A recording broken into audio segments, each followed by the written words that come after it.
Letter 404 by Charles Lamb. No postmark or date. Soon after preceding letter to Barton, 1826. Dear B.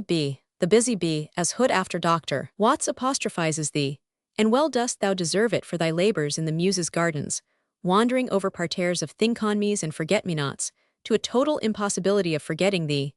Thy letter was acceptable, thy scruples may be dismissed, thou art rectus in curia, not a word more to be said, verbum sapienti and so forth. The matter is decided with a white stone, classically, mark me, and the apparitions vanished which haunted me, only the cramp, Caliban's distemper, clawing me in the calvish part of my nature, makes me ever and anon roar bullishly, squeak cowardishly and limp cripplishly. Do I write quakerly and simply, tease my most master Matthew-like intention to do it? C. Ben Jonson. I think you told me your acquaintance with the drama was confined to Shakespeare and Miss Bailey, some read only Milton and Crowley. The gap is as from an ananas to a turnip. I have fighting in my head, the plots, characters, situations, and sentiments of 400 old plays, brand new to me, which I have been digesting at the museum, and my appetite sharpens to twice as many more, which I mean to course over this winter. I can scarce avoid dialogue fashion in this letter. I soliloquize my meditations, and habitually speak dramatic blank verse without meaning it. Do you see Mitford? He will tell you something of my labors. Tell him I am sorry to have missed seeing him, to have talked over those old treasures.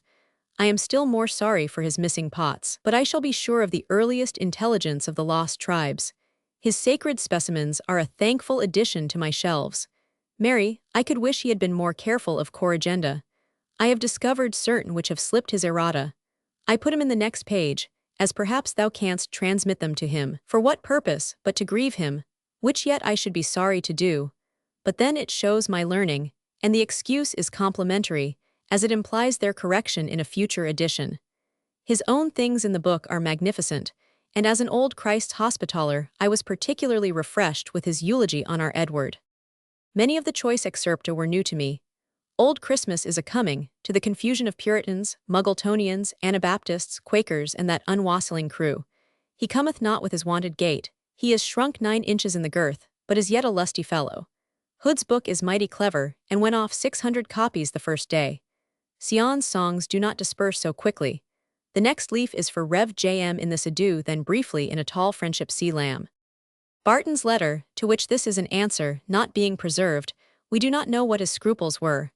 B.B. was a great contributor to annuals. With a white stone. In trials at law, a white stone was cast as a vote for acquittal, a black stone for condemnation. See Ovid, Metamorphoses, 1541. Master Matthew, in Ben Jonson's Every Man in His Humor. Crowley, the Rev. George Crowley, 1780–1860, of the Literary Gazette, author of The Angel of the World and other pretentious poems. Mitford's Sacred Specimens. Sacred Specimens selected from the early English poets, 1827. The last poem, by Mitford himself, was lines written under the portrait of Edward Roman VI. Hood's book, Whims and Oddities, 2nd Series, 1827. Here should come a note to Alsop stating that Lamb is near killed with Christmasing.